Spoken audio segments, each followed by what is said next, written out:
Ya, oke. Kak, boleh diceritain nggak sih Kak, kalau nggak salah kan udah lama ya emang menunggu, terus juga melakukan program bayi tabung ya. Apanya nih? Ayo diceritain maksudnya prosesnya. Prosesnya sih waktu bayi tabung itu 2 tahun karena masalahku banyak, jadi aku harus laparoskopi dulu. Terus pas mau embrio transfer pun ternyata rahim aku belum siap, jadi dokterku memutuskan menunggu ketebalan rahimku oke, dan itu menunggunya sampai setahun, hampir setahun. Dan udah akhirnya aku baru bisa embrio transfer, dan basically start bayi tabung 2020, hamilnya 2022. Oke. Berarti selama dalam proses itu Kak, pasti kan panjang ya Kak. Ada nggak sih Kak perasaan-perasaan apa ya, rasa takut atau rasa-rasa seperti itu Kak? Enggak. Oh, enggak ada.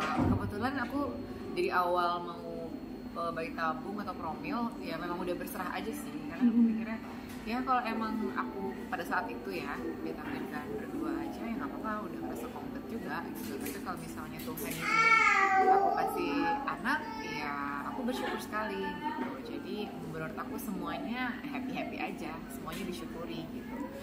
Dan karena bayi tabung itu kan biasanya orang nggak sekali ya, bisa 2 kali gitu. Jadi udah pasang mental di situ gitu. Dan pas lagi proses disuruh laparoskopi, sempat ada histeroskopi operatif, diutak-atik lah macem-macem rahimnya.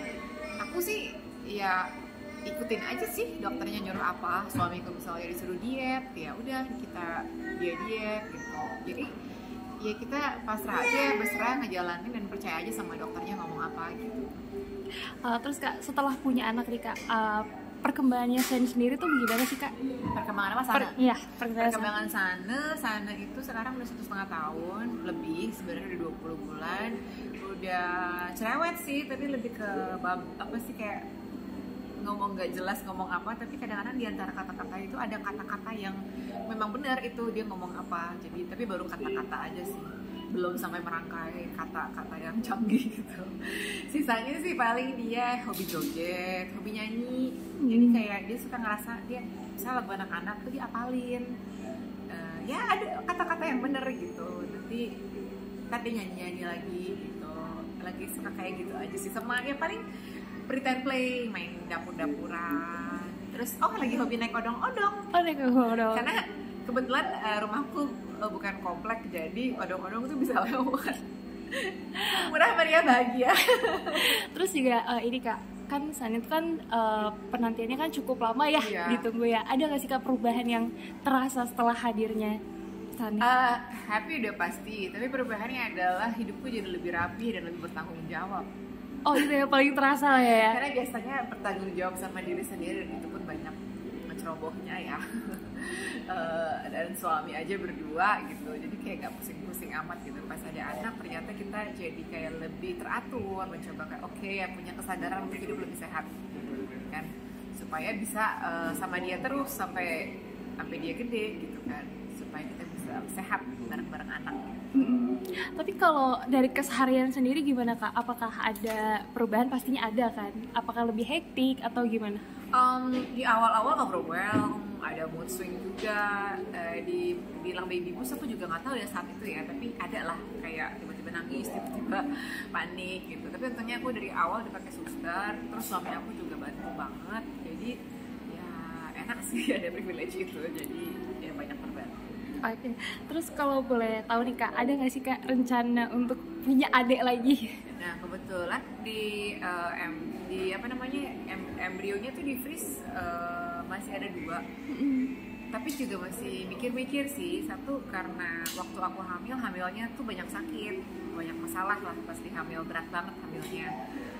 Terus setelah hamil pun penyakit-penyakit yang waktu hamil dan sebelumnya nggak ada itu masih ada sampai beberapa bulan setelah lahiran gitu. Jadi nggak gampang. Nah itu sih yang membuat aku berpikir juga gitu, lebih ke fisik ibunya sih.